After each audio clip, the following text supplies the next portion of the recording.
দর্শক, সিএসআর এর মুক্তবাক অনুষ্ঠানে আপনাদের সাথে আছি আমি মনজুর আল মতিন। আজকে মাননীয় প্রধানমন্ত্রী শেখ হাসিনার জন্মদিন, তাকে জন্মদিনের শুভেচ্ছা জানিয়ে শুরু করতে চাই আজকের অনুষ্ঠান। তার জন্মদিনকে কেন্দ্র করে আজকে সারাদিন নানান আয়োজন ছিল, এর পাশাপাশি গণটিকার কার্যক্রমও ছিল দিনটি ঘিরে। সে নিয়ে খানিকটা কথা বলার পর আজকে আমরা আরও দুটো বিষয় নিয়ে কথা বলতে চাই। তার মধ্যে একটি হচ্ছে তরুণদের মধ্যে যে মানসিক অবসাদ রয়েছে সেটি নিয়ে আমাদের একটি প্রতিবেদনও রয়েছে। শিরোনামে নিশ্চয়ই আপনারা দেখছিলেন, গতকালকে ঢাকা বিশ্ববিদ্যালয়ের সাবেক ছাত্র অপু নিজের প্রাণ নিজেই কেড়ে নেন। এর বাইরেও আরেকটি বিষয় নিশ্চয়ই আপনাদের চোখে পড়েছে, চট্টগ্রামে এক তরুণীর মৃত্যু হয়েছে নালায় পড়ে গিয়ে। এটি অবশ্য প্রথম ঘটনা নয়, গত এক মাসে অন্তত 4 জনের মৃত্যু হয়েছে একই কায়দায়। কেন বারবারই এমনটা হচ্ছে সেসব নিয়ে আমরা খানিকটা কথা বলবার চেষ্টা করব। 3 জন সম্মানিত অতিথি রয়েছেন আমাদের সাথে। স্টুডিওতে আমাদের মধ্যে উপস্থিত হয়েছেন জনাব সৈয়দ ইশতিয়াক রেজা, তিনি এডিটর ইন চিফ জিটিভি ও সারা বাংলা। সরাসরি আমাদের সাথে যুক্ত হয়েছেন জনাব আবু সাইদ খান, তিনি সিনিয়র সাংবাদিক ও লেখক। আর আছেন জনাব গোলাম মর্তুজা, সিনিয়র সাংবাদিক এবং ডেইলি স্টারের বাংলা বিভাগের প্রধান হিসেবে দায়িত্বে রয়েছেন। আপনাদের সবাইকে স্বাগত আমাদের এই অনুষ্ঠানে। দর্শক, শুরুতেই মাননীয় প্রধানমন্ত্রীর জন্মদিন উপলক্ষে অতিথিদের কাছ থেকে একটু করে শুনে নেব। শুরুতেই জনাব ইশতিয়াক রেজা। ধন্যবাদ আপনাকে। আমি প্রধানমন্ত্রীকে শুভেচ্ছা জানাই এবং আমি বলবো যে বাংলাদেশের প্রধানমন্ত্রী শেখ হাসিনা এই ৭৫ বছর বয়সেও অত্যন্ত সক্রিয়ভাবে তিনি রাষ্ট্রীয় কর্মকাণ্ড পরিচালনা করছেন। আমি কিন্তু তার ভিতরে কোনো আলস্য দেখি না এবং তিনি দলের কর্মকাণ্ড পরিচালনা করছেন। যদি আমি চিন্তা করে দেখি তাহলে শেখ হাসিনার জন্য চ্যালেঞ্জ অনেক, কিন্তু তিনি বেশ কয়েকটা বড় জায়গায় আমি বলবো যে বাঙালির মনস্তত্ত্বের পরিবর্তন ঘটিয়েছেন। একটা হলো যে বঙ্গবন্ধু বড় রাজনীতি করতেন, বড় স্বপ্ন দেখেছিলেন। এর চেয়ে বড় স্বপ্ন আর হয় না একটা স্বাধীন বাংলাদেশ। শেখ হাসিনা তার এই তৃতীয় দফা এখন চলছে, যে টানা যেটি চলছে ২০০৯ সাল থেকে, আমি বলবো একটা বাংলাদেশে একটা বড় অর্থনীতির জায়গা তৈরি করেছেন, মানুষের মনে একটা উন্নয়ন স্পৃহা তৈরি করেছেন এবং তিনি এই নানা সীমাবদ্ধতার মধ্যেও তিনি যেটা করেছেন, তিনি একটা ডিসাইসিভ রোলের মধ্যে আছেন, যেটা তিনি করতে চান, করতে চেষ্টা করেছেন। রাজনীতি যদি পাশা খেলা হয়, রাজনীতি যদি ফুটবল খেলা হয়, তাহলে আমি বলবো ফুটবলের সাথে তুলনা করলে তিনি বাংলাদেশের রাজনীতির মারাডোনা। তিনি সামনেও খেলছেন, তিনি একই সাথে বল যোগান দিচ্ছেন, নিজে গোল করছেন এবং তিনি হাত পা দুটোতেই খেলছেন। এবং সেই খেলার মধ্যে তার হয়তো অনেক শত্রু তৈরি হয়েছে, তার হয়তো অনেক সমালোচনা আছে এবং সব কাজ মানুষের নিশ্চয়ই সবার দ্বারা প্রশংসিত হয় না, কিন্তু শেখ হাসিনা নিজের জায়গায় অত্যন্ত, আমি যেটাকে বলবো, নিজের কাজের জায়গাটাকে নিভৃত রেখে সক্রিয় থেকেছেন। সম্পাদনের জায়গাটা, সেটা আমার কাছে খুব গুরুত্বপূর্ণ। অনেক ধন্যবাদ। জনাব আবু সাইদ খান। প্রধানমন্ত্রী শেখ হাসিনার জন্মদিনে শুভেচ্ছা অভিনন্দন জানান। তিনি অত্যন্ত সাহসিকতার সাথে শক্ত হাতে আওয়ামী লীগের হাত ধরেছিলেন। বিশেষ করে ৭৭ সালে বঙ্গবন্ধু নির্মম হত্যাকাণ্ডের পর তিনি দেশে এসে আওয়ামী লীগের তখন অনেক আগোছালো অবস্থা, তিনি সেটাকে একটা সুন্দরভাবে পরিচালনা করেছেন এবং শুধু তাই নয়, আন্দোলন রচনার ক্ষেত্রেও গুরুত্বপূর্ণ ভূমিকা রেখেছেন এবং পরবর্তীতে দেশের হাল ধরেছেন। গত ১৫ বছর ধরে ক্ষমতায় আছেন। তার সময় দেশের প্রবৃদ্ধি ঘটেছে এবং বড় বড় প্রজেক্ট বাস্তবায়িত হয়েছে। আমরা অস্বীকার করার জন্য যে তার সময় অর্থনৈতিক অগ্রগতি ঘটেছে, এগুলো সব কৃতিত্ব তার। তিনি দলের মধ্যেও দলকেও সুসংহত করার চেষ্টা করেছেন এবং বাংলাদেশের ইতিহাসে বিরল ঘটনা, ১৫ বছর তিনি ক্ষমতায় এক নাগারে ক্ষমতায় থেকেছেন, এক্ষেত্রে তিনি দৃষ্টান্ত। তবে দেশের অগ্রগতি ঘটেছে, অর্থনৈতিক প্রবৃদ্ধি ঘটেছে, তবে সঙ্গে সঙ্গে মানুষের বৈষম্য বেড়েছে। আমরা প্রত্যাশা করব বঙ্গবন্ধুর কন্যা হিসাবে, তিনি বঙ্গবন্ধু যে বৈষম্যহীন সমাজের স্বপ্ন দেখেছিলেন, শেখ হাসিনার হাত দিয়ে সেটা বাস্তবায়িত হবে এবং আমরা আরো প্রত্যাশা করব যে দেশে জনগণের অংশীদারিত্ব কায়েম হবে এবং গণতান্ত্রিক ইনস্টিটিউশনগুলো নির্বাচন প্রক্রিয়ার ক্ষেত্রেও তিনি ইতিবাচক অবদান রাখবেন। এগুলো আমরা প্রধানমন্ত্রীর কাছে আশা করি এবং তিনি অনেক ক্ষেত্রেই তিনি তার দলের ক্ষেত্রেও, যেটা আমরা লক্ষ্য করি যে দলের ভিতর এবং বিভিন্ন ক্ষেত্রে যে সমালোচনা রয়েছে, তিনি নিজেও সমালোচনা করেছেন। দলের ভিতর অনুপ্রবেশকারী রয়েছে এবং এগুলোকেও সুবিধাবাদী শ্রেণী তৈরি হয়েছে, সেগুলোকে তিনি থেকে দূর করবেন, এটা আমরা প্রত্যাশা করি। দেশে উন্নতি ঘটেছে, সঙ্গে সঙ্গে দুর্নীতিও বেড়েছে এবং এই দুর্নীতির ক্ষেত্রে প্রধানমন্ত্রী জিরো টলারেন্সের কথা বলেছেন। আমরা আশা করব সেটা বাস্তবায়িত হবে এবং সেই বাস্তবায়নের ক্ষেত্রে তিনি ইতিবাচক ভূমিকা রাখবেন। তার সামনে অনেক চ্যালেঞ্জ, তিনি আমাদেরকে স্বপ্ন দেখিয়েছেন এবং অনেক চ্যালেঞ্জও তার সামনে আছে। এই চ্যালেঞ্জগুলো মোকাবেলা করে তিনি সামনের দিকে এগিয়ে যাবেন জন্মদিনে সেই প্রত্যাশা করি। অনেক ধন্যবাদ জনাব গোলাম মুর্তজা। প্রথমত মাননীয় প্রধানমন্ত্রীকে এই জন্মদিনের শুভেচ্ছা জানাই, অভিনন্দন জানাই। অভিনন্দন এই কারণে যে ৭৫ বছর বয়সে বাংলাদেশের বাঙালিদের স্বাভাবিক যে অবস্থা তৈরি হয়, মাননীয় প্রধানমন্ত্রী ৭৫ বছর বয়সে শারীরিক এবং মানসিকভাবে অন্য যে কারো চেয়ে অনেক বেশি একটা দৃঢ় অবস্থানে তিনি আছেন। তার শারীরিক স্বাস্থ্য থেকে শুরু করে মানসিক স্বাস্থ্যগত একটি অবস্থান, এবং তিনি অনেকদিন পর্যন্ত আরো রাজনীতিতে সক্রিয় থাকবেন, দেশ পরিচালনা করবেন বলেই ধারণা করা হয়। তো এই জায়গাটিতে তাকে শুভেচ্ছা এবং অভিনন্দন। দ্বিতীয়ত যে জায়গাটিতে যে তিনি যে রাজনীতি, বাংলাদেশের রাজনীতি এখন পরিচালনা করছেন, সরকার পরিচালনা করছেন, সেই জায়গাটিতে যে সাফল্যের দিকগুলোর কথা আমার আগে যে সাইদ ভাই বারেজা ভাই যে কথাগুলো বললেন তার সঙ্গে একমত পোষণ করি। আরো একটি কথা যেটা যোগ করতে চাই এই অংশে, সেটি হচ্ছে বাংলাদেশে বর্তমান সময়ে সবকিছুর পরেও রাজনীতি সবচেয়ে করুণ অবস্থার মধ্যে আছে। রাজনৈতিক কর্মকাণ্ড স্বাভাবিকভাবে চলছে না, এটা মোটামুটি ভাবে একটা পারসেপশন, এবং এই পারসেপশনটা ভুল না। তো সেই রাজনৈতিক কার্যক্রম যদি স্বাভাবিকভাবে না চলে, তাহলে একটা দেশের অন্যান্য যে অগ্রগতি বা উন্নয়ন হয় সেই জায়গাগুলো টেকসই হয় কিনা সেটা নিয়ে একটা তর্ক বা বিতর্ক আছে। সেই জায়গাটিতে এখন দৃষ্টি দেওয়া দরকার। দ্বিতীয়ত বাংলাদেশের যে প্রতিষ্ঠানগুলোর যে দুর্বলতা, প্রতিষ্ঠানগুলো বাংলাদেশে ওইভাবে শক্তিশালী হয়ে তৈরি হয়নি। যেগুলো ছিল সেগুলো যে গত ১০-১৫ বছরে দুর্বল হয়ে গেছে, দুর্বল থেকে দুর্বলতর হয়েছে, এবং রাজনৈতিক বিমুখতার কারণে প্রতিষ্ঠান দুর্বল এবং অংশগ্রহণমূলক নির্বাচনের যে বাংলাদেশে একটা করুণ অবস্থা তৈরি হয়েছে। তো এত অগ্রগতি, এত প্রশংসা যেভাবে বর্ণাঢ্যভাবে মাননীয় প্রধানমন্ত্রীর জন্মদিন পালিত হচ্ছে, দেশের সংবাদপত্র, দেশের ইলেকট্রনিক মিডিয়া, দেশের অন্যান্য জায়গা সবকিছু মিলিয়ে, তার সঙ্গে দেশের যে প্রাতিষ্ঠানিকতার যে সংকট, তার সঙ্গে রাজনীতির যে সংকট, তার সঙ্গে নির্বাচনী ব্যবস্থার যে সংকট, দুটি একটির সঙ্গে আরেকটি বেমানান। এই জায়গাটিতে যাতে মানানসই একটা অবস্থা আগামীতে তৈরি হয়, সেটা থাকবে প্রত্যাশা। অনেক ধন্যবাদ।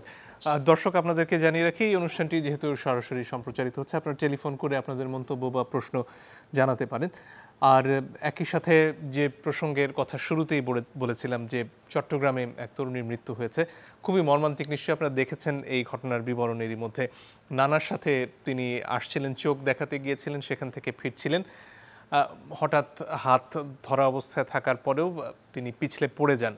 নানার বয়স ৭০-এর মতন, তিনিও লাফিয়ে পড়েন নালায়, তাকে উদ্ধার করতে আহত হন, কিন্তু তার সে চেষ্টা ব্যর্থ হয়। ঘণ্টা ৪ পরে এই তরুণীর মৃতদেহ উদ্ধার করা হয়। এর আগে এমনটি বেশ কবারই ঘটেছে ১ মাসের মধ্যেই। তার আগে একটি সিএনজি চালিত অটোরিকশা পড়ে যাওয়ার দৃশ্য নিশ্চয়ই আপনারা এখনো ভুলে যাননি। এই ধরনের ঘটনা কেন বারে বারে ঘটে সে নিয়ে আমরা কথা বলতে চাই। তার আগে এই প্রতিবেদনটি দেখে নেব। সন্তানের অকাল বিদায়, বাবা মার বুক ফাটা কান্নায় ভারী চারপাশ। চট্টগ্রাম নগরের হালিশহর মুন্নাপাড়া এলাকায় আন্তর্জাতিক ইসলামী বিশ্ববিদ্যালয়ের ছাত্রী সেহরিন মাহবুব সাদিয়ার বাড়িটি যেন এখন শোকের বাড়ি। তার করুণ মৃত্যুতে স্বজনেরা তো বটেই, শোকে কাতর প্রতিবেশীরাও। মঙ্গলবার এলাকার কবরস্থানে চিরনিদ্রায় শায়িত করা হয় এই শিক্ষার্থীকে। পরিষ্কার থাকতে এগুলো হতো না। আর এই যে মনে করো লোয়ার গেটে চুরির লাগাই দেওয়ার দরকার কারণ নাই। এখানে জালিটা নিচে জালিটা যদি থাকতো তো আজকে আমার মেয়ে মরতো না।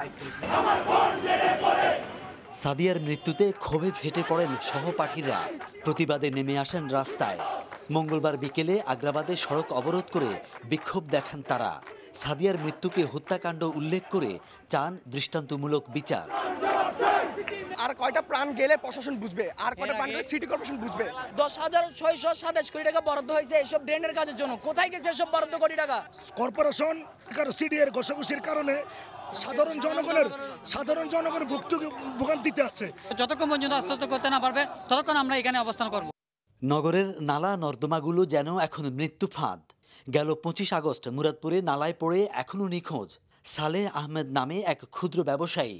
এসব ঘটনার জন্য লোকজন কর্পোরেশনকে দুষলেও মেয়র দায় চাপান সিডিএর ওপর। ড্রেনে ময়লা থাকলে কিন্তু ড্রেনের পাশে যে ফেন্সিং ছিল এগুলোর রেলিংগুলো থাকলে তো এগুলো দুর্ঘটনা হতো না। মেইনটেনেন্স থেকে আরম্ভ করে সমস্ত কিছু এটা চট্টগ্রাম উন্নয়ন কর্তৃপক্ষের। সোমবার রাতে নগরের আগ্রাবাদ বাদামতলী এলাকায় পা পিছলে নালায় পড়ে নিখোঁজ হন সাদিয়া। 5 ঘন্টার রুদ্ধশ্বাস চেষ্টায় রাত 3টার দিকে মেলে তার নিথর দেহ। জনাব ইশতিয়াক রেজা, আপনার কাছে আসতে চাই। এই ঘটনাগুলো ঘটেই চলেছে চোখের সামনে, মেট্রোপলিটন শহর তো বলছি আমরা। এগুলো কি আসলে মেনে নেওয়া যায় এই ধরনের ঘটনা, এবং কাজ হয় না কেন? এবং এই যে একজন আরেকজনকে দোষ দিচ্ছেন সিডিএ এবং সিটি কর্পোরেশন, তারই বা যুক্তিটা কতদূর খুঁজে পান আপনি? প্রথম কথা বলি, ছাত্ররা যেটি বলেছে তার সহপাঠীরা, এটি একটি হত্যাকাণ্ড। এ কারণে হত্যাকাণ্ড কারণ নাগরিকের সুযোগ সুবিধা যারা নিশ্চিত করবেন, সিটি কর্পোরেশন হোক সিডিএ হোক, এটা তাদের দায়িত্ব। তারা ব্যর্থ হয়েছেন বলে সালেহ আহমেদ 1 মাস আগে মারা গেছেন এবং সাদিয়া আজকে 5 ঘন্টা পরে উদ্ধার হয়েছে। হয়তো সিটি কর্পোরেশন কিংবা সিডিএ, চিটাগং সিডিএ দাবি করতে পারে যে তাদের উন্নতি হয়েছে, কারণ আগের লোকটাকে পাওয়াই যায়নি, একে অন্তত 5 ঘন্টা পরে উদ্ধার করা গেছে। এই উন্নয়নটা তারা দাবি করতেই পারে। কিন্তু উন্নয়নের যে অসংখ্য গল্প আমরা শুনি, এগুলো এই চেহারাগুলো দেখলে, বড় শহরগুলোর চেহারা দেখলে কিন্তু সেটা মনে হয় না। ঢাকা শহরটাকে যদি চিন্তা করেন আপনি, যে একটা দেশের রাজধানী হলো একটা দেশের মুখচ্ছবির মতন, ফেস দেখেই তো মানুষ একটা মানুষকে যাচাই করে। তো এই রাজধানীটাকে যদি একটা ফেস ধরি, বিমানবন্দরে নামার পর থেকে এই শহরে লোহা লক্কর, খানা খন্দক, কাটাকুটি, এই আপনার অফিসের আশপাশে আসা যায় না রাতের বেলা। কত কষ্ট করে যে আমি কত রাস্তা ঘুরে এসেছি, কয়েকবার রাস্তা বদল করে এসেছি, কারণ সব জায়গায় কাটা। তো এগুলো, এবং যে কোনো সময় রাতে একটা দুর্ঘটনা ঘটতে পারে, কারেন্ট চলে গেলে আমার গাড়িটা পড়ে যেতে পারে, আমি মারা যেতে পারি। চট্টগ্রামে যেটি ঘটেছে দেখেন, মেয়র কি নির্বিকারভাবে দায়ী করলেন চট্টগ্রাম উন্নয়ন কর্তৃপক্ষকে। হয়তো চট্টগ্রাম উন্নয়ন কর্তৃপক্ষের চেয়ারম্যান মেয়রকে দাবি করেন। এটা আমরা চট্টগ্রামে বহুদিন থেকে শুনে আসছি যে চট্টগ্রামের সামান্য বৃষ্টি হলে চট্টগ্রামের কী অবস্থা হয়। আমি অবশ্য বলি যে চট্টগ্রামের অবস্থাটা এমন দাঁড়িয়েছে, এখন আর বৃষ্টি হওয়া লাগে না, মেঘ দেখলেই ভেসে যায়, এরকম একটা অবস্থা। এবং এই যে শহরগুলোর এরকম একটা অবস্থা দাঁড়িয়েছে, আমরা যে বিশাল বিশাল বড় উন্নয়নের গল্প শুনছি, এগুলো কোথায় যায়? ছাত্ররা সঠিক প্রশ্ন করেছে। 10,000 কোটি টাকা নর্দমা ঠিক করার জন্য বরাদ্দ হয়েছিল। নর্দমা কি ঠিক হয়েছে? তাহলে পানি যায় না কেন? তাহলে সালেহ আহমেদকে নিখোঁজ হয়ে যেতে হয় কেন? কেন তাহলে এই ছাত্রীকে মরে যেতে হয়?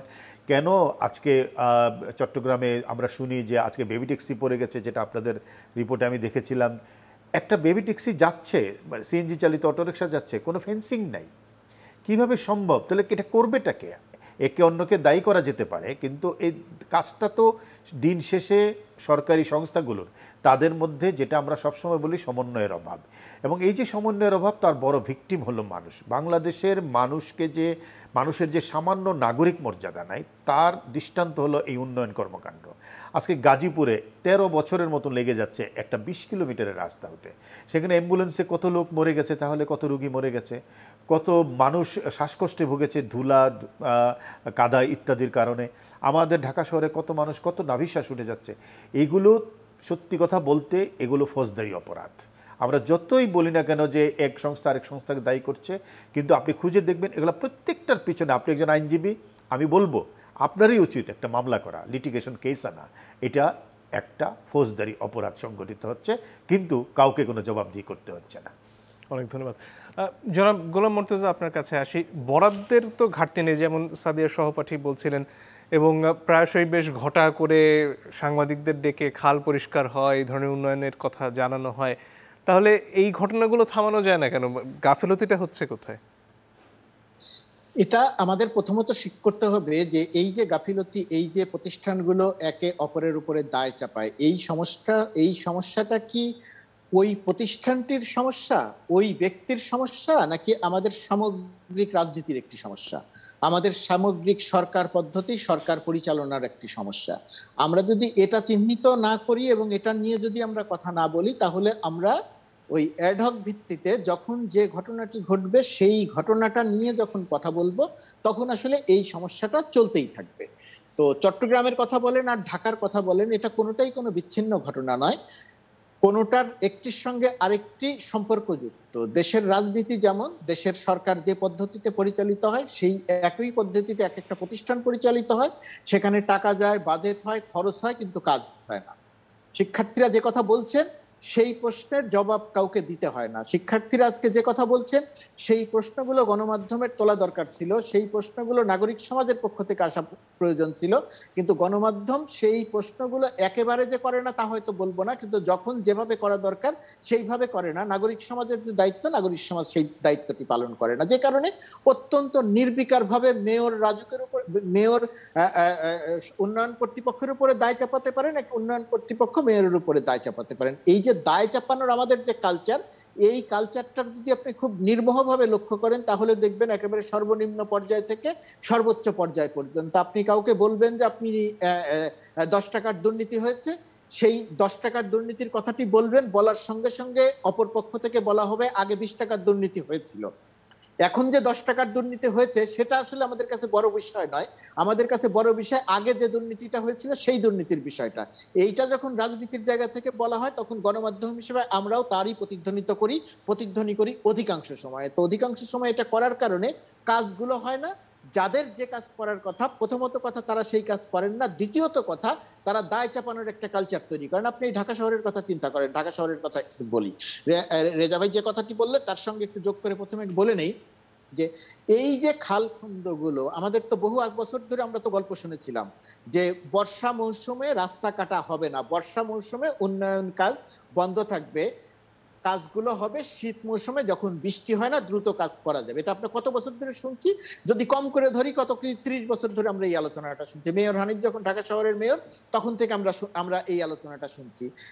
বহু লোকজন মেয়র হয়েছেন, বহু রকমের কথা আমরা শুনেছি, কিন্তু এই যে বর্ষা মৌসুমে কাজ করার যে রীতি সেই জায়গা থেকে আমরা ফিরে আসিনি। কেন ফিরে আসিনি? বলে আমাদের টাকা সার করতে দেরি হয়েছে, বাজেট দেরিতে পেয়েছি, এখন যদি খরচ না করি তাহলে এই টাকাটা ফেরত যাবে, আর খরচ করতে পারবে না। তার মানেটা কি? মানেটা হচ্ছে টাকা খরচ করাটা আমাদের এখানে প্রধান বিষয়। কাজ আমি করলাম কি করলাম না, সেটা টেকসই হলো কি হলো না সেটা গুরুত্বপূর্ণ নয়।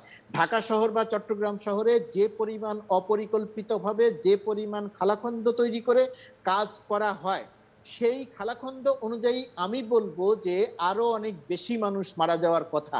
এটা সম্ভবত আল্লাহ সরাসরি আমাদেরকে রক্ষা করেন বলে অনেক মানুষ মারা যান না, কম সংখ্যক মানুষ মারা যান। যে একজন, আমি শেষ করছি, একজন একটা দর্শকের টেলিফোন নিয়ে কি আপনার কাছে আরেকবার ফিরতে পারি জনাব গোলাম মুর্তজা? দর্শক আপনার পরিচয় দিয়ে প্রশ্ন করতে পারেন। দর্শক আপনার পরিচয় দিয়ে প্রশ্ন করতে পারেন। জি, আমার নাম সালাউদ্দিন। জি, আমি ছোটখাটো একটা জব করি। আমার প্রশ্নটা হলো এই আপনাদের কাছে, দেখুন বাংলাদেশ সরকার উন্নয়নমূলক কাজ করছে, ওকে, ধন্যবাদ মাননীয় প্রধানমন্ত্রীকে। কিন্তু আমাদের আমি থাকি হলো চিটাং রোড এলাকায়। চিটাং রোডে আমার যদিও আপনাদের এখন যে প্রশ্ন বা যেই সাবজেক্ট নিয়ে আপনার কথা বলতেছেন এটার প্রসঙ্গে আমার প্রশ্নটা আসে না, তারপর আমাকে বলতে হচ্ছে এটা।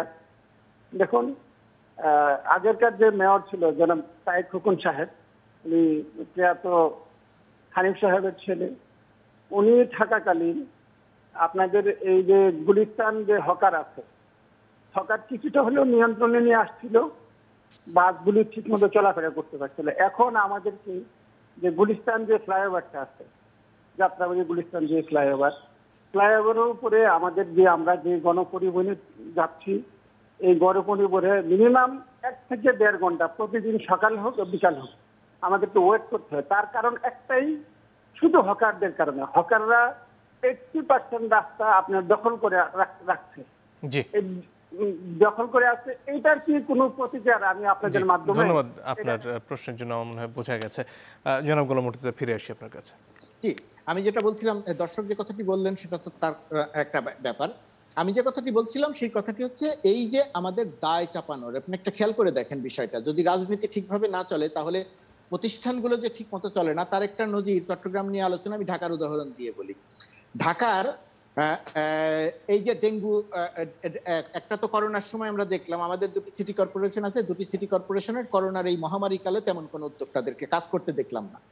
ডেঙ্গুর সময় এসে যেটা দেখা গেল, যে সময়ে মশার লার্ভা মারা দরকার ছিল, ডেঙ্গুর লার্ভা মারা দরকার ছিল, সেই সময় আমাদের সিটি কর্পোরেশন গুলো কোনো কাজ করলো না। সিটি কর্পোরেশনের যে নিজস্ব এলাকা, সেটা থানা বলেন, গাড়ি ড্রাম করে রাখা বলেন, ড্রাম বলেন, যাই কিছু বলেন না কেনা, সেই জায়গাগুলোর মধ্যে থাকলো মশার লার্ভা, ডেঙ্গুর লার্ভা। আমাদের সিটি কর্পোরেশন কি করলেন? সিটি কর্পোরেশন অভিযানে নামলেন, রবিনহুড। তারা অভিযানে নামলেন। অভিযানে নেমে কি করলেন? সাধারণ মানুষের বাড়িতে বাড়িতে গিয়ে তাদেরকে জরিমানা করতে শুরু করলেন।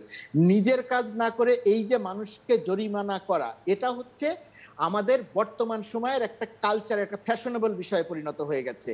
যে আপনার যেহেতু রাজনীতিতে যেহেতু আপনার কোনো জবাবদিহিতা নাই, সাধারণ মানুষের কাছে আপনার যেহেতু জবাবদিহিতা নাই, সেটা চট্টগ্রামের মেয়র বলেন আর ঢাকার মেয়র বলেন, সেই কারণে তারা এক ধরনের রবিনহুড মেয়র নিয়ে ক্যামেরার সামনে এসে তারা কাজ করছেন বা কথা বলছেন, মানুষকে তুচ্ছ তাচ্ছিল্য করছেন, ঘোষণা দিয়ে দিচ্ছেন।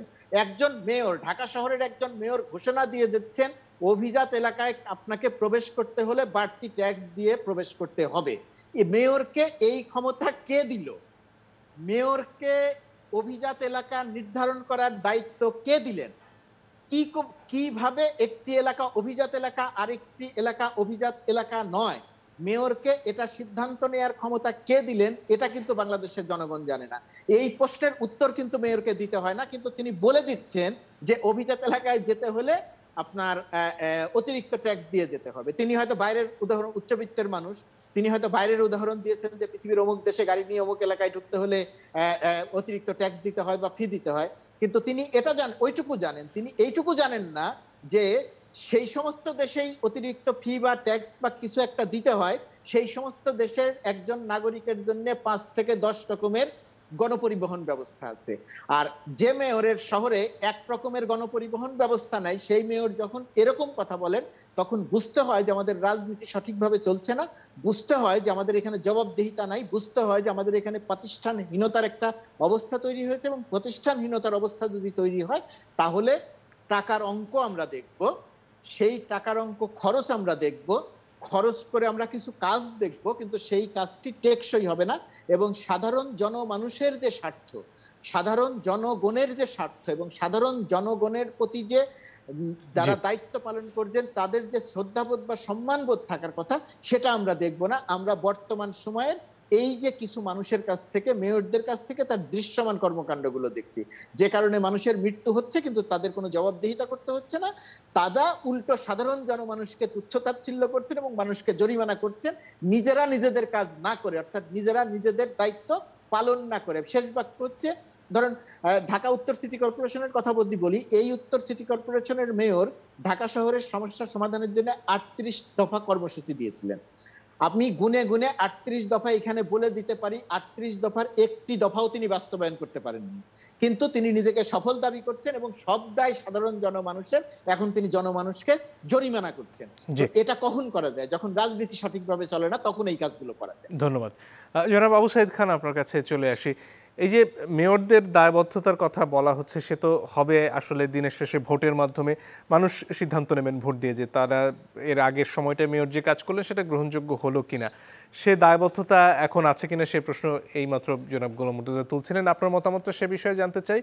আর চট্টগ্রামের যে এত ধরনের সমস্যা, আমাদের তো দ্বিতীয় বৃহত্তম শহর, সেখানে বন্দরনগরী আমাদের, সেখানে জোয়ার ভাটার পানি এসে ঢুকে আর বেরোতে চায় না, খালে পড়ে মানুষ মারা যায়, বছরের পর বছর এমনটা হচ্ছে। মানে এর সমাধান কি আদৌ করা সম্ভব নয়? মানে প্রশাসনিক ইচ্ছা থাকলেও কি এগুলো সম্ভব নয়? এখন হচ্ছে যে মেয়র সাহেবকে কি 5 বছর পরে পরীক্ষা দিতে হবে না প্রতিনিয়ত পরীক্ষা দেওয়া? এটা একটা ফয়সালা হওয়া দরকার। আসলে প্রতিনিয়ত পরীক্ষা দেওয়ার দরকার, প্রতিনিয়ত জনগণের প্রশ্নের এবং সমস্যার তাকে সমাধানের পথ বাতলাতে হয় এবং তাকে জবাব দিতে হয়। এখানে একটা বিতর্ক উঠেছে, দায় কার, সিটিএর না সিটি কর্পোরেশনের? আসলে দায় উভয়ই দায়ী। কেননা এখানে সিটিএ তার ডেভেলপমেন্ট ওয়ার্ক করছে এবং মেয়র তার সামগ্রিক এখানে জনগণের নিরাপত্তা, বিশেষ করে রাজপথে চলার যে নিরাপত্তা, এটা কিন্তু সুশাসনের অংশ, সেই নিরাপত্তা দিতে ব্যর্থ হয়েছে। অতএব দায় উভয়কে বহন করতে হবে। অতএব দায় কার, এর আড়ালে আসল ঘটনা চাপা দেওয়ার কোনো সুযোগ নেই। এটা একেবারে সেফ রিজা সাহেব যথার্থই বলেছেন, এটা হত্যাকাণ্ড। কেননা এখানে পরপর 4টি ঘটনা ঘটেছে, একটি নয়, 2টি নয় 3টি নয় 4টি ঘটনা ঘটেছে এবং আরো ঘটনা হয়তোবা পত্রিকায় আসে নাই কিংবা ফেসবুকে ভাইরাল হয় নাই, এমন ঘটনা আরো ঘটতে পারে, কিন্তু এগুলো ঘটে চলেছে। কয়েকদিন আগে আমরা দেখলাম যে ট্রেনে সেখানে ছাদের ওপর থেকে পড়ে 2 জন মারা গেছে, ডাকাতি হয়েছে এবং সেখানে ডাকাতটা চড়া হয়েছে, ছাদ থেকে 2 জন মারা গেছে, পড়ে মারা গেছে। তো এই যে ব্যাপারটা, অর্থাৎ যে এখানে ট্রেনে নিরাপত্তা নেই, এখানে বাসে নিরাপত্তা নেই, সেখানে হত্যা গণধর্ষণের শিকার হচ্ছে, রাজপথে চলার ক্ষেত্রেও নিরাপত্তাটা নেই। এই যে নিরাপত্তাহীনতা, পরে আমরা কি বলবো ডেভেলপমেন্ট মানে কি? ডেভেলপমেন্ট মানে কি কেবল বিল্ডিং? ডেভেলপমেন্ট মানে তো হচ্ছে মানুষের যান মালের নিরাপত্তা বিধানও ডেভেলপমেন্টের অংশ। ডেভেলপমেন্ট মানে হচ্ছে মানুষের নিরাপত্তার ক্ষেত্রেও উন্নয়ন ঘটানো দরকার, সেই উন্নয়নটা কিন্তু আমরা দেখছি না এবং জবাবদিহিতাও এখানে নিশ্চিত হচ্ছে না। এই জায়গাগুলোকে আমাদের চিহ্নিত করা দরকার, আমরা এখনো চিহ্নিত করতে পারছি না এবং এর জন্য সবচেয়ে বড় কথা হচ্ছে এই ধরনের ঘটনা ঘটে যাওয়ার পরে আমরা দেখি কি যে এখানে ক্ষতিগ্রস্তরা কিংবা ভুক্তভোগীরা কিংবা তার স্বজনরা ক্ষুব্ধ হয়, ক্ষুব্ধ প্রতিক্রিয়া ব্যক্ত করে, সহপাঠীরা রাজপথে মিছিল করে, তারপরে ঘটনাটা চাপা পড়ে যায়, এর কিন্তু বিচার হয় না, এর জন্য কাউকে কাঠগড়ায় দাঁড়াতে হয় না। এই যে বিচারহীনতার সংস্কৃতিও কিন্তু এই জন্য দায়ী এবং কোনো ঘটনা একের পর এক ঘটনা ঘটেছে। আরেকটা হচ্ছে যে বাংলাদেশে তো ঘটনার পর ঘটনা আসছে, পুরোনো ঘটনাগুলো চাপা পড়ে যায়, আমরা পত্রিকাও এটা ফলো আপ করতে পারি না কিংবা সেই ব্যবস্থাও নেই এবং সবকিছুই চাপা পড়ে যায় এবং আদালতে কোনো মামলা হয় না, মামলা হলেও আমরা দেখি যে আইনের ফাঁক ফোকর গলিয়ে তারা বেরিয়ে যায়। তো এই হচ্ছে অবস্থাটা, এই বাস্তবতাটা এখানে আমার মনে হয় একটা সুশাসনের সাথে সম্পর্কযুক্ত বিষয়। অর্থাৎ এখানে আমরা একটা ধারণা মানে হচ্ছে সুশাসন মানে বোধহয় ভোট, সুশাসন মানে বোধহয় রাজনীতি কিংবা সংসদের কারবার, তা নয়। মানুষের রাজপথে চলার অধিকারটাও সুশাসনের অংশ। তার নিরাপদে, ধরুন আজকে টিকা দিবস হয়েছে, সে নিরাপদে টিকা পাওয়াটাও তার কাছে সুশাসনের অংশ। সামগ্রিক বিচারে মানুষের যে অধিকারকে নিশ্চিত করার জন্য যে আইনি ব্যবস্থা থাকা দরকার এবং যে দায়িত্ব যাদের ঘাড়ে বর্তেছে, দায়িত্ব যাদের কাঁধে আছে, তারা দায়িত্ব পালন না করার জন্য তাদেরকে জবাবদিহি করা দরকার, কাঠগড়ায় দাঁড় করানো দরকার, সেই কাজটা কিন্তু ঘটছে না। এবং এখানে অনেক ক্ষেত্রে যেমন ধরুন এখানে একটা ঘটনা ঘটার পরেই তো পরদিনই এখানে ফেন্সিং এর ব্যবস্থা করা উচিত ছিল, বেড়া দেওয়া উচিত ছিল, এটা কঠিন কিছু না। এমন অবস্থা হয় যে আপনি ঘোড়া কিনলেন কিন্তু লাগাম কিনতে পারলেন না, এটা তো হতে পারে না। আপনি এত বড় নালা এবং এত বড় প্রজেক্ট হাতে নিয়েছেন কিন্তু তার সঙ্গে এখানে ফেন্সিং এর ব্যবস্থা করা যাচ্ছে না, এটা তো হয় না। অনেক ক্ষেত্রে দেখা যায় যে বিল্ডিং এ এখানে বিল্ডিং তৈরি হচ্ছে, বড় বিল্ডিং তৈরি হচ্ছে কিন্তু নেট দেওয়া হচ্ছে না, ইট পড়ে মারা গেছে, উপর থেকে ইট পড়ে মারা যাওয়ার ঘটনাও কিন্তু আমাদের এখানে ঘটছে। এইরকম অসংখ্য ঘটনা আমরা উপমা দিতে পারি, উদাহরণ হিসেবে আমরা হাজির করতে পারি। কোনোটারই বিচার হচ্ছে না, বিচারহীনতার এই সংস্কৃতির পরিবর্তন দরকার। মানুষের যাতে আমি স্বাধীনভাবে পথ চলতে পারি, আমি স্বাধীনভাবে যেন রাস্তায় বেরোতে পারি এবং ঘরে ফিরতে পারি, এই গ্যারান্টিটা নিশ্চিত করা দরকার। আমার কাছে মনে হয় এটি হচ্ছে আইনের শাসন, এটি হচ্ছে সুশাসন এবং আমরা সেই উন্নয়ন চাই যে উন্নয়নের ভিতর দিয়ে মানুষের নিরাপত্তা নিশ্চিত হয়, আমরা সেই উন্নয়ন চাই যে উন্নয়নের মধ্যে যে জনকল্যাণ নিশ্চিত হয়, আমরা সেই উন্নয়ন চাই যে উন্নয়নের মধ্য দিয়ে অপরাধীদের সাজা হয়। সেটি হচ্ছে সময়ের দাবি বলে আমি মনে করি। জি, অনেক ধন্যবাদ। একটা বিরতির সময় হয়ে গেছে, ফিরে এসে অপুর কথা বলতে চাই। মেধাবী ছাত্র ছিলেন, প্রতিবাদী ছিলেন, কেন তাকে এভাবে চলে যেতে হলো তা নিয়ে তার সহপাঠীরা কি ভাবছেন এবং আজকে আমরা আসলে তরুণদের নিয়ে কি ভাবছি যারা অন্তত জনা 50 নিজেদের জীবন কেড়ে নিয়েছেন, তাদের নিয়ে কথা বলতে চাই। সঙ্গে থাকবেন আশা করি।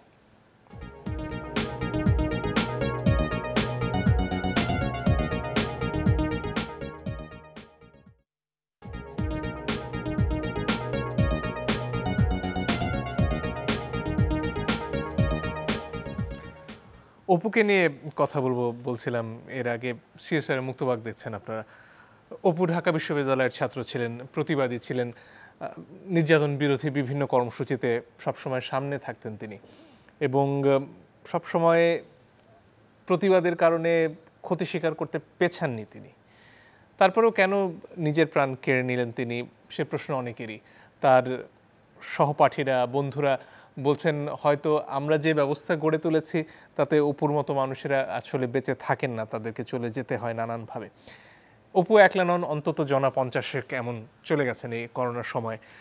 সেখানে সমস্যাটা কি কেবলই তাদের নিজেদের মানসিক যাতনা, নাকি এর পেছনে সেই শিক্ষকেরও হাত রয়েছে যিনি অপুকে একেবারে প্রথম বর্ষ থেকে শেষ পর্যন্ত লাগাতার কম নাম্বার দিয়ে গিয়েছেন? তারপর অবশ্য প্রথম বিভাগে তৃতীয় হয়েছিলেন তিনি, হয়তো ওখানে মোটামুটি নম্বর পেলে প্রথমই হতেন।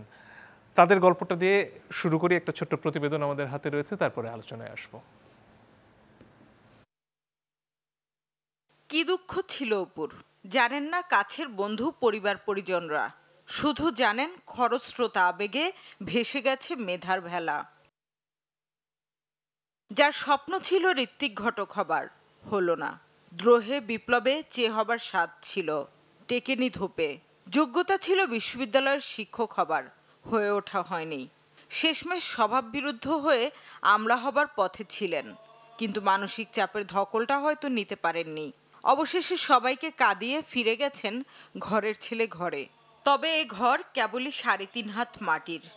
ওর যে সময় যা ছিল, অভাব ছিল, সব পূরণ করছে, ঠিক আছে। এখন ও কি জন্য যে জিনিসটা করলো বা কেউ করছে কিনা এটা আমরা সঠিক কিছু বলতে পারতেছি না। আমাকে বলছে সব কিছু, ঠিক আছে।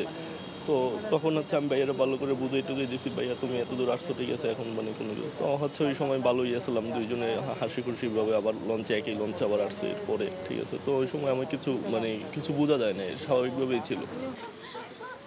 ঢাকা বিশ্ববিদ্যালয়ের সাবেক এই শিক্ষার্থীর মতোই গত 18 মাসে আরও 12 জন আত্মহত্যার পথ বেছে নিয়েছেন। জাহাঙ্গীরনগর বিশ্ববিদ্যালয়ের এক জরিপ বলছে 15 মাসে 151 জন শিক্ষার্থী আত্মহত্যা করেছেন।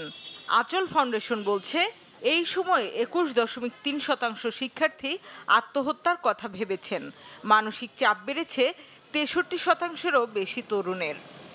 এখনকার বাচ্চাদেরকে অনেক ওভার প্রোটেক্টিভ, এত বেশি কেয়ার করে, যার ফলে একটা প্রবলেম আসলে বা কোনো একটা কিছু ঘটলে ইমিডিয়েট কিভাবে ওটাকে রেসপন্স করতে হয়, কিভাবে সলভ করতে হয়, একই সাথে নিজেকে ভালোও রাখতে হয় এবং ফিউচারে একটা প্ল্যান করতে হয়, এই জায়গাটা কিন্তু অনেক সময় তারা বুঝে উঠতে পারে না। আরও বলেন, আত্মহত্যা রুখতে পরিবারে, সমাজে, বিদ্যায়তনে, কর্মক্ষেত্রে মানুষের মধ্যে নেতিবাচক চিন্তা কমানোর কোনো বিকল্প নেই। এই যে লাইফ শুরুতেই জনাব গোলাম মুর্তজা আপনার কাছে আসতে চাই। এক বাক্যে বলে ফেলা যায় যে জাহাঙ্গীরনগর বিশ্ববিদ্যালয়ের 151 জন শিক্ষার্থী আত্মহনন করেছেন।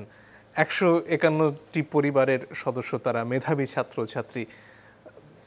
এর আগে হয়তো আমরা আলোচনাও করিনি আসলে এই ঘটনাগুলো নিয়ে।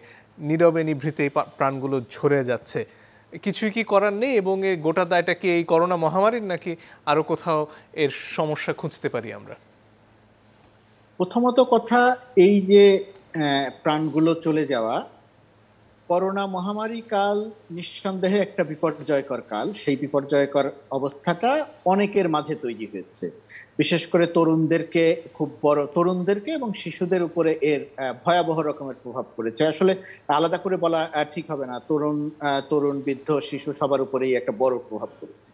কিন্তু বিশেষ করে শিক্ষার্থীদের উপরে, তরুণদের উপরে কি প্রভাব পড়েছে এবং প্রভাবের পরিপ্রেক্ষিতে তারা এই যে আত্মহননের যে একটি পথ বেছে নিচ্ছে, আগেও নিশ্চয়ই আত্মহননের পথে অনেকে গেছেন, কিন্তু বর্তমান সময়ে এসে যে পরিসংখ্যান বলছে সেই পরিসংখ্যানে আমরা দেখছি এটা অনেক বেড়েছে। এবং এই বাড়ার কারণ হিসেবে যদি করোনা মহামারী ধরি, তাহলে এই জায়গাটিতে কারণ অনুসন্ধানের জন্য আমাদের যে ধরনের গবেষণা প্রয়োজন ছিল, কারণ অনুসন্ধান করা প্রয়োজন ছিল, আমরা আমাদের এই দেশে যেহেতু আমাদের গবেষণার জায়গাটা অত্যন্ত দুর্বল, আমাদের বিশ্ববিদ্যালয়গুলোতে এই কেন্দ্রিক বিভাগ আছে, অন্য 8-10টি বিভাগের মতো এই বিভাগে যারা শিক্ষকতা করেন তারাও শুধু চাকরিই করেন। চাকরির অংশ হিসেবে আপনি যদি কারো কাছে কোনো কিছু জানতে চান, তারা তাৎক্ষণিকভাবে কিছু মতামত দেন এবং সেই মতামতটিও অত্যন্ত শহরকেন্দ্রিক এবং তার চারপাশের যে জগৎটা একান্তভাবে দেখা সেইটা কেন্দ্রিক। তার মতামতের সঙ্গেও সারা দেশের জনদৃশ্যের কোনো সম্পর্ক থাকে না। অর্থাৎ আমরা এই বিষয়টি যে অত্যন্ত বড় একটি বিষয়, এই বিষয়টি যে আমাদের অত্যন্ত গুরুত্ব দিয়ে অনুধাবন করা দরকার, সেই অনুধাবনের জায়গাটিতে আমরা একাডেমিকভাবে অগ্রসর হইনি প্রথমত। দ্বিতীয়ত কথা, রাজনৈতিকভাবে আমরা স্বীকারই করতে চাইছি না যে করোনা মহামারী আমাদের মনোজগৎকে কতভাবে ক্ষতিগ্রস্ত করে গেছে, কত পরিবারকে পথে বসিয়ে দিয়ে গেছে।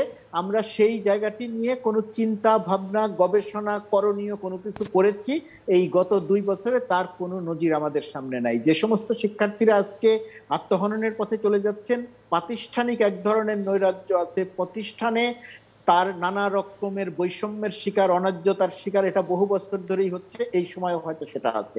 কিন্তু এর বাইরে তার পারিবারিক যে অশান্তি, এর বাইরে তার যে মানসিক অশান্তি, এর বাইরে তার যে একাডেমিক অশান্তি, এর বাইরে তার যে এই করোনা মহামারীর পরিপ্রেক্ষিতে সবকিছুকে ছিন্ন ভিন্ন করে দেওয়ার যে অশান্তি বা তার মনোজগতের যে ক্ষোভ বিক্ষোভ, সেটা অনুসন্ধান করার কোনো জায়গাতে আমরা একাডেমিকভাবে অগ্রসর হইনি, আমরা রাজনৈতিকভাবে অগ্রসর হইনি।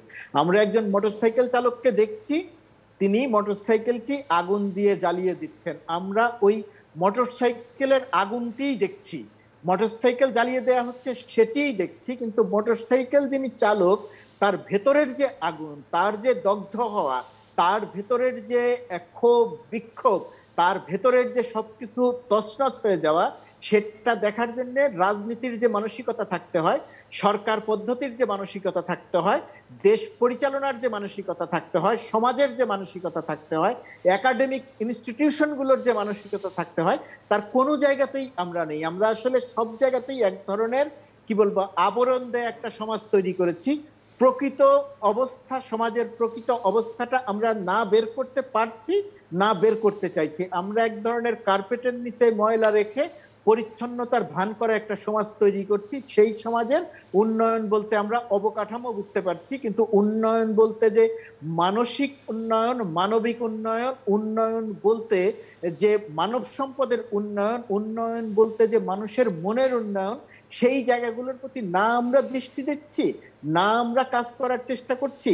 অর্থাৎ আমাদের কর্ম পরিকল্পনা বা জীবনযাপন বা রাজনৈতিক পরিচালনা বা নীতি পরিচালনা কোনো জায়গাতেই এই জায়গাটি সম্পূর্ণরূপে অনুপস্থিত। এই অনুপস্থিত আগেও ছিল, করোনা মহামারীর সময় আরো বেশি বেড়েছে। আগের যেটা দেখা যেত না, করোনা মহামারী সেটাকে অনেক বেশি সামনে এনেছে।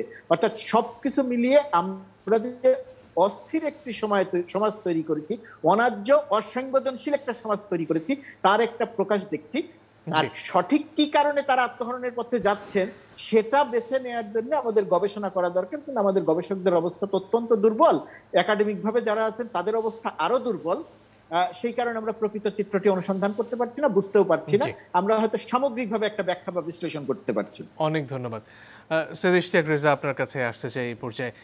এই মোটরসাইকেল আরোহীর কথা, এইমাত্র চালকের কথা খানিকক্ষণ আগে বললেন, তিনি ক্ষুদ্র ব্যবসায়ী ছিলেন এবং সে ব্যবসা করতে না পেরে করোনার কারণে সেটা বন্ধ হওয়ায় আসলে জীবিকার তাগিদে এসেছিলেন। এবং তিনি একাই নন, আজকে এই রাইড শেয়ারিংয়ের সাথে যারা জড়িত তারা ধর্মঘট পালন করেছেন পুলিশের হয়রানির প্রতিবাদে। তারই সাথে সরকারি প্রণোদনা ছিল করোনার সময়ে, সেখানে বড় ঋণ ছাড় হলেও ছোট ঋণ ছাড়ের ক্ষেত্রে ধীরগতির অভিযোগ অনেকদিন থেকে আমরা শুনে আসছি। এই যে একেবারে প্রান্তিক যারা প্রান্তিক ছিলেন না, হয়তো করোনার কারণে প্রান্তিক জনগোষ্ঠীতে পরিণত হচ্ছেন, তাদের কাছে কি সরকার পৌঁছতে পারছে? দেখেন, মর্তুজা যে কথাগুলো বলেছেন তার প্রতি আমি সম্পূর্ণ সমর্থন রেখেই বলছি। এই যে মোটরসাইকেলের রাইড শেয়ারিংয়ের যে মানুষটা নিজের মোটরসাইকেলে জ্বালিয়ে দিয়েছেন, আসলে তিনি কিন্তু নিজেকেই জ্বালিয়েছেন। হয়তো নিজেকে শেষ পর্যন্ত আগুনে পড়ান নাই, কিন্তু তিনি আগুনটা কিন্তু দিয়ে দিয়েছেন নিজের উপরেই। আসলে তার যে অবলম্বন সেটি তো তিনি জ্বালিয়ে দিয়েছিলেন।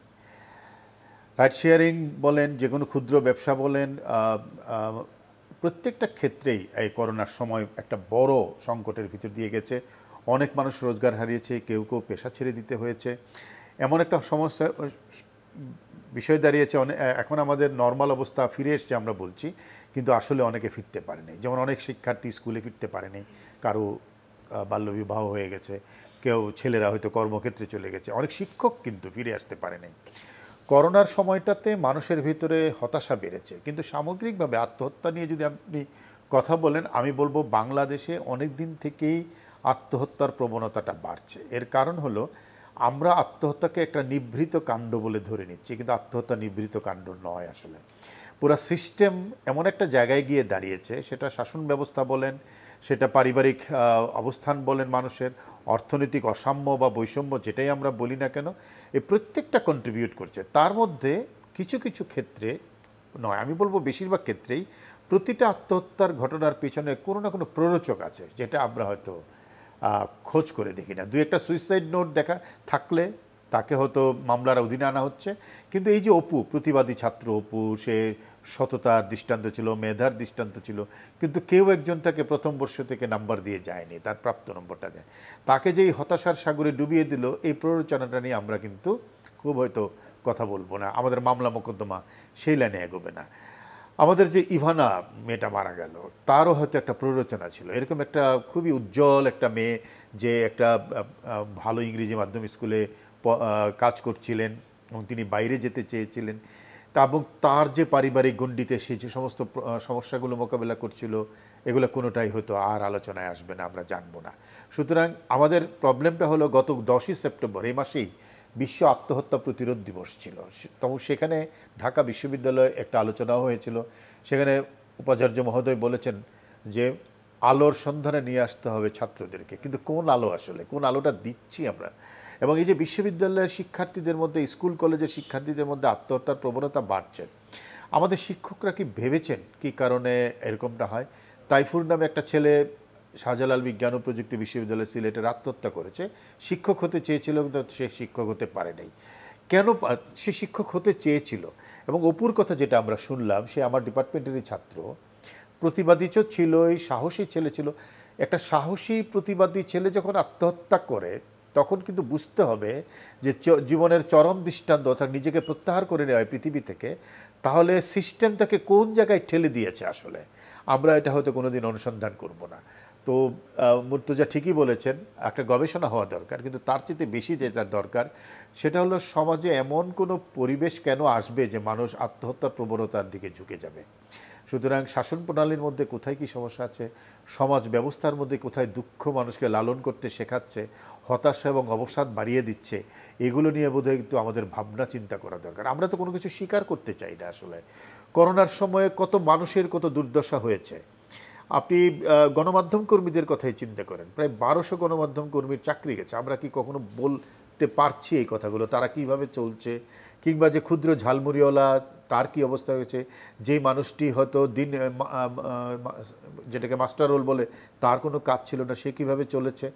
এবং এই যে প্ররোচনা কিংবা প্রণোদনা, সেগুলো কোথায় গিয়েছে? একদম বড়দের হাতে গিয়েছে। যারা ডিসিশন মেকারস আসলে বাই দ্য ওয়ে তারাই পেয়েছে, ক্ষুদ্রদের কাছে যায় নাই, যেটা আপনি বলেছেন।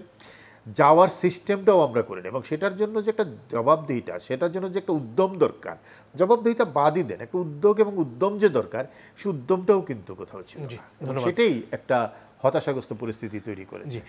জনাব আবু সাইদ খান, আপনার কাছে আসে। এই খবরটি হয়তো একেবারে সামনের পাতায় আসনি, কিন্তু পড়তে গেলে শিউরে উঠতে হয়। এক মা তার 4 বছর বয়সী সন্তানকে সম্ভবত হত্যা করে নিজেও আত্মহত্যা করেছেন। মায়ের বয়সও খুব বেশি নয়, বছর 25, তরুণী তো তিনি। তো এই যে এতগুলো ঘটনা, ইভানা বলুন, অপু বলুন, এই ভদ্রমহিলা বলুন, এগুলো তো আসছে একের পর এক সামনে, এবং সেটা নিয়ে আলোচনাও আমরা কেন সেভাবে করে উঠতে পারি না, এবং মানসিক স্বাস্থ্যকে এখনও কেন আমরা সির্ফ পাগল এবং পাগলামির সমস্যা বলেই কাটিয়ে দিতে চাচ্ছি?